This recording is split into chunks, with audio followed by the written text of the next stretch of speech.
চূড়ান্ত হলো the best FIFA men's player অ্যাওয়ার্ডের সময়।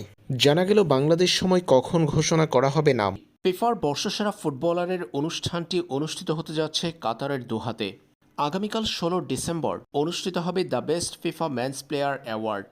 কাতারের স্থানীয় সময় রাত 8টা আর বাংলাদেশ সময় রাত 11টা এবং ভারত সময় রাত 10:30টায় শুরু হতে যাচ্ছে the best FIFA men's player award programme. ফিফার বর্ষসেরা ফুটবলারের সংক্ষিপ্ত 10 জনের তালিকায় আছেন ব্রাজিলের কেবল একজন, নেই কোনো আর্জেন্টাইন ফুটবলার। বর্ষসেরা ফুটবলারের সংক্ষিপ্ত তালিকায় জায়গা পেয়েছেন Ousmane Dembele, Kylian Mbappe, Nuno Mendes, Vitinha, Cole Palmer, Harry Kane, Achraf Hakimi, Mohamed Salah, Lamine Yamal এবং রাফিনহা। সংক্ষিপ্ত এই 10 জনের তালিকা থেকে চূড়ান্ত হবে ফিফার বর্ষসেরা ফুটবলার। বর্ষসেরা হওয়ার দৌড়ে ভালোভাবে এগিয়ে আছেন ব্রাজিলিয়ান তারকা রাফিনহা। মৌসুম জুড়ে চমৎকার ফুটবলের প্রদর্শনী দেখিয়েছিলেন এই ব্রাজিলিয়ান।